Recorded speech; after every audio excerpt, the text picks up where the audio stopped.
Assalamualaikum warahmatullahi wabarakatuh. Pada hari ini kita akan belajar masih di materi program linear.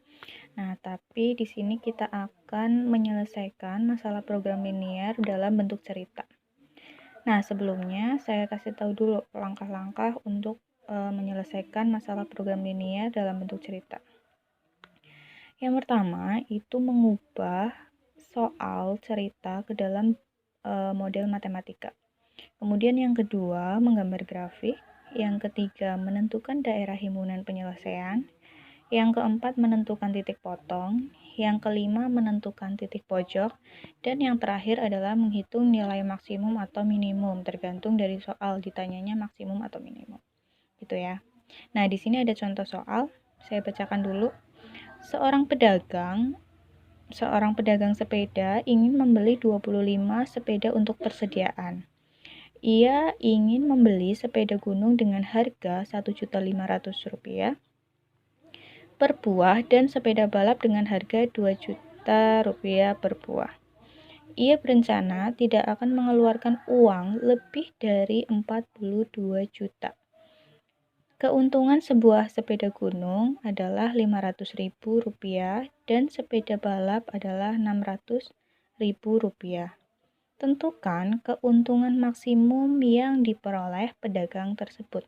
Jadi dari soal cerita ini kita diminta untuk menentukan keuntungan maksimum yang diperoleh oleh pedagang tersebut. Nah, sekarang kita ke penyelesaiannya. Jadi, langkah yang pertama itu kan tadi mengubah masalah atau soal cerita tersebut ke dalam model matematika. Nah, model matematika itu kan harus dalam bentuk pertidaksamaan ya, kayak materi sebelumnya itu kan ada yang mengubah dari masalah program linear ke dalam model matematika. Berarti langkah yang pertama itu kita misalkan ke dalam nilai X dan Y. Tadi itu dalam permasalahan itu kan ada jenis sepeda ya, masih ingat ya, ada jenis sepeda. Berarti jenis sepedanya itu kita misalkan ke dalam X dan Y. Tadi ada sepeda.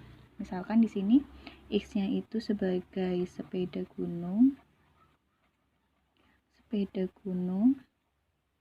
dan Y-nya adalah sepeda balap.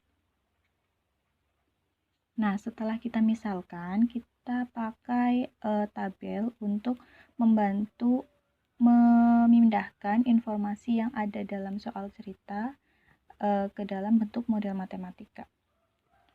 Nah, di sini ada jenis sepeda, persediaan, harga beli, keuntungan. Itu kita peroleh dari mana? Kita peroleh dari soal. Jadi, informasi-informasi yang ada di tabel ini, setiap soal itu tidak sama. Jadi, tergantung dengan soalnya. Jadi, di soal tersebut kan ada jenis sepeda yang kita misalkan ya, di situ jenis sepedanya udah kita misalkan. Yang pertama itu gunung. Gunung itu kita misalkan sebagai X, terus balap kita misalkan sebagai Y. Nah, kemudian ada apa lagi di situ? Persediaan. Nah, kita kembali ke soal. Di sini 25 sepeda untuk persediaan. Jadi, pedagang tersebut akan membeli 25 sepeda. Jadi 25 sepeda itu kan terdiri dari sepeda gunung dan sepeda balap ya. Jadi di sini jumlah totalnya adalah 25. 25 itu terdiri dari apa aja? Dari sepeda gunung yang tadi kita misalkan sebagai X dan sepeda balap yang tadi kita misalkan sebagai Y, gitu ya. Nah, terus selanjutnya ada harga beli. Tadi harga beli sepeda gunung berapa? Kita cek lagi di soal. Harga sepeda gunung per buahnya adalah 1.500.000 dan sepeda balapnya totalnya adalah 2 juta dan total uang yang dia punya adalah 42 juta. Berarti kita isi di sini. Berarti di sini harga lurusnya gunung ya, berarti gunungnya itu 1.500.000, kemudian balapnya 2 juta dan uang yang dipunya adalah 42 juta.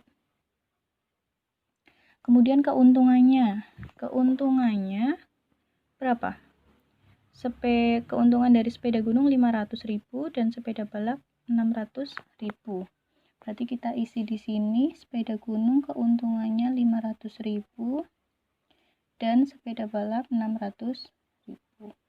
Udah ya. Nah, jadi itu adalah informasi yang diperoleh dari soal. Kita pindahkan ke dalam tabel. Gitu ya. Paham ya sampai sini? Nah, kemudian lanjut dari tabel ini, berarti sekarang tinggal kita ubah ke dalam bentuk kendala dan fungsi objektif. Kendala berarti kita peroleh dari persediaan dan harga beli. Masih ingat ya, ini materi sebelumnya juga. Terus nanti fungsi objektif kita ambil dari keuntungan, karena dari soal itu kan tujuannya untuk menentukan keuntungan maksimum ya. Berarti fungsi objektif atau fungsi tujuannya itu dari keuntungan. Nah, kendalanya bisa kita tulis turun ya, turun ke bawah, nulisnya jangan ke samping. Jadi dari ini dulu, berarti X ditambah Y. Nah, tandanya kurang dari atau lebih dari. Karena dia kan tidak bisa mengeluarkan uang lebih dari 42 juta ya. Berarti kan tandanya kurang dari. Jadi dia tidak boleh membeli lebih dari 25 buah. Dan dari harga beli juga kita buat pertidaksamaannya, jadi berapa? 15 juta 1.500.000. Ini nolnya salah ya di sini. X ditambah 2 juta Y kurang dari sama dengan 42 juta. Nah, 1.500.000 X ditambah, bentar, kucingnya lewat. 1.500.000 X ditambah 2 juta X kurang dari sama dengan 42 juta. Ini kan bilangnya terlalu besar ya, jadi perlu kita sederhanakan. Ini punya 0 berapa nih? Nolnya punya 5, kita hilangkan 1, 2, 3, 4, 5. Nah, habis itu ada 15, 20, dan 420. Sama-sama kita bagi 15, 20, dan 420 kita bagi 5 ya. 15 dibagi 5 dapat berapa? 3, berarti 3x ditambah 4y kurang dari sama dengan 420 dibagi 5 itu berapa? Ya, 84. Jadi pakainya yang ini ya. Berarti ada x plus y kurang dari sama dengan 25 dan 3x plus 4y kurang dari sama dengan 84.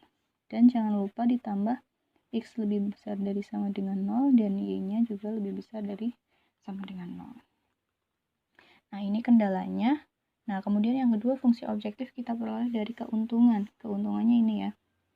500.000 X ditambah 600.000 Y. Jadi kalau keuntungan itu walaupun bilangannya besar itu tidak boleh disederhanakan ya. Tidak seperti kendala. Kalau keuntungan itu apa adanya gitu. Nah, udah langkah yang pertama, kemudian kita lanjut ke langkah yang kedua. Langkah yang kedua yaitu menggambar grafik ya, dan menentukan daerah himpunan penyelesaian. Nah, cara menggambarnya tadi kan di sini kita udah punya dua pertidaksamaan, X plus Y kurang dari sama dengan 25 itu dari kendalanya ya. Dan 3X plus 4Y kurang dari sama dengan 84. Nah, biar mudah itu kita pakai bantuan tabel. Di sini ada X, ada Y, kita isi X-nya 0, kemudian yang bawah di sini 0. Nah, terus caranya adalah untuk menentukan di sini, yang pertama kan jika X-nya 0. Kalau X-nya 0 berarti kita tutup nilai X-nya, berarti nilai Y-nya adalah ya 25. Berarti di sini ya. Karena X-nya 0, berarti Y-nya kan 25. Terus yang kedua, kalau Y-nya 0. Kalau Y-nya 0 berarti ditutup X-nya sama 25. Berarti titiknya 0,25 dan 25,0. Kemudian garis yang kedua, jika X-nya kita tutup, berarti kan ditutup sini ya. 84 dibagi 4 berapa? Ya, 21. 1. Kemudian kalau Y-nya kita tutup, berarti 84 dibagi 3, berapa? 28. Jadi titiknya 0,21 dan 28,0. Nah, dari dua titik potong ini, kita masukkan ke koordinat kartesius di sini ya.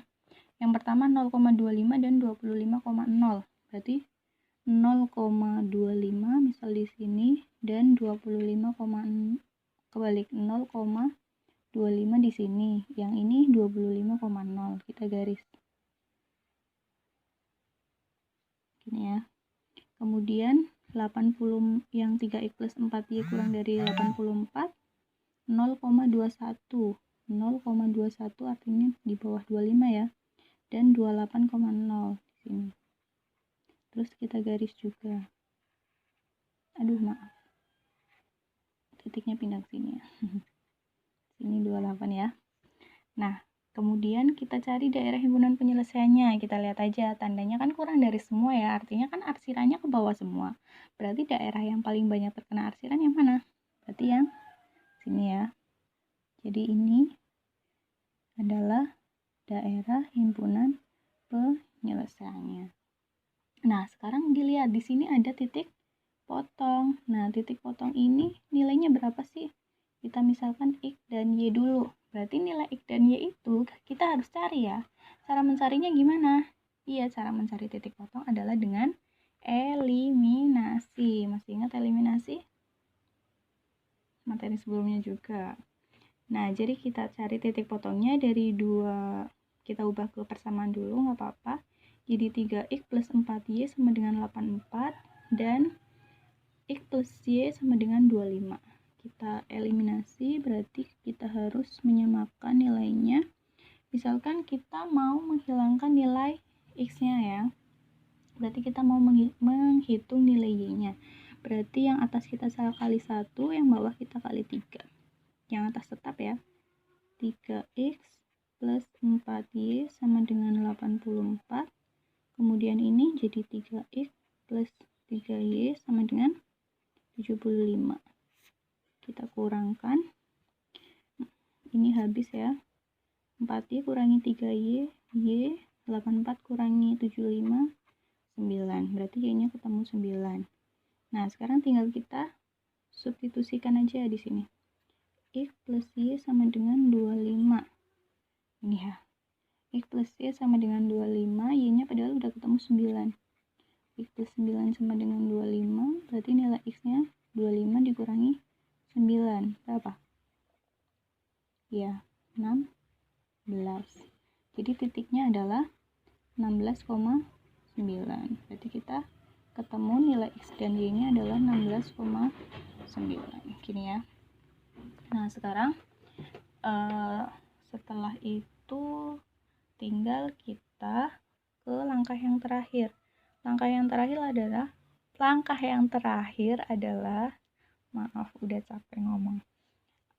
Langkah yang terakhir adalah menentukan titik pojok dan menentukan nilai maksimumnya. Nah, sekarang kita masukkan nih titik pojoknya. Titik pojok kan berarti titik yang bahasanya gampangnya itu menempel dengan daerah himpunan penyelesaian. Berarti kan ini ya, titik ini, dan titik ini. Berarti nilainya berapa aja? Kalau ini berarti berapa? 0,21. Kalau yang ini 25,0 dan titik potong yang tadi kita dapat. Terus kita tulis aja nih di sini. Berapa tadi? 0,21. Terus 25,0 dan yang terakhir yang tadi diperoleh 16,9. Nah, fungsi objektifnya yang tadi berapa? 500.000 x ditambah 600.000 y. Nah, habis itu ini sama kayak yang kemarin. Tinggal kita masukkan titiknya ke fungsi objektif. Artinya 500.000 dikali 0 ditambah 600.000 dikali y-nya berapa? 21. Berarti ketemunya berapa? Coba dihitung. Berapa ketemunya? Iya, 12.600.000. Gini ya.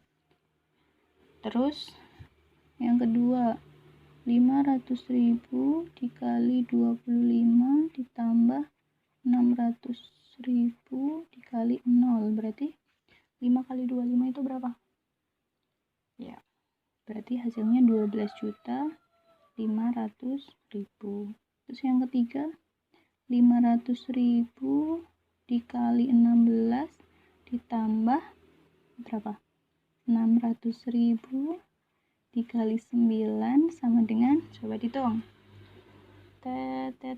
Hasilnya adalah ya 13.400.000. Nah, dari sini kan kita bisa memperoleh nilai maksimumnya, berarti yang mana? Yang ini ya. Ini adalah nilai maksimum. Jadi keuntungan maksimum yang bisa diperoleh dari pedagang sepeda tersebut adalah Rp13.400.000. Nah, gitu. Nah, dari soal ini, satu soal. Ini soalnya ya, silakan dipahamin.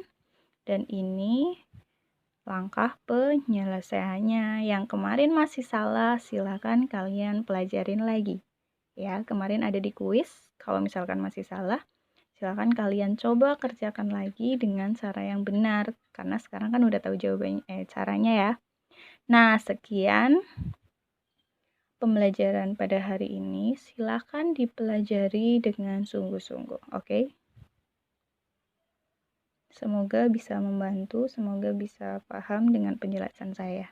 Terima kasih, selamat pagi, selamat siang. Assalamualaikum warahmatullahi wabarakatuh.